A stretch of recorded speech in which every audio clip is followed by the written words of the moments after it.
আমার ফেসবুক এবং বাইরের সকল বন্ধুদের জানাই আসসালামু আলাইকুম ওয়া রাহমাতুল্লাহি ওয়া বারাকাতুহু। সকলের উদ্দেশ্যে একটি কথা বলতে চাই, সেটা হচ্ছে যে আমরা যারা এক ওয়াক্ত নামাজ পড়ি না বা শুক্রবারে শুক্রবারে পড়ি, জুম্মার নামাজটাই পড়ি, এই সকল বন্ধুদের বলতে চাই, আপনি একবারে 5 ওয়াক্ত নামাজ পড়তে পারবেন না। কারণ হচ্ছে যে 5 ওয়াক্ত নামাজ একজন ব্যক্তির পক্ষে নিয়মিতভাবে পড়া অনেক কঠিন, শুধুমাত্র নতুনদের জন্য।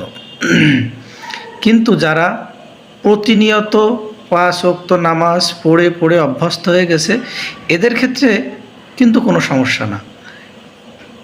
তাই আপনারা যারা নতুন, যারা এখনও নামাজ শুরু করেননি, বয়স হয়ে গেছে,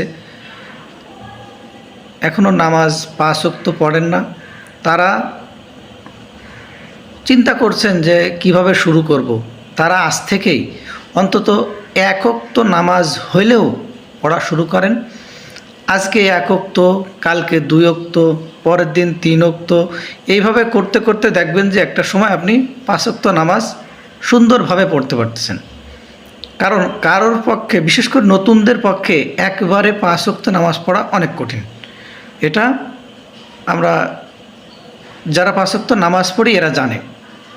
তো আপনাদের উদ্দেশ্যে একটাই কথা, আপনারা আজ থেকেই অন্তত না হলেও 1 ওয়াক্ত করে নামাজ শুরু করেন, তাহলে দেখবেন যে একটা সময় আপনিও একজন নামাজি হয়ে গেছেন। আল্লাহর রহমতে আপনি 5 ওয়াক্ত নামাজ সুন্দর সুষ্ঠুভাবে পড়তে পারবেন। সবাই ভালো থাকবেন। আসসালামু আলাইকুম ওয়া রাহমাতুল্লাহ।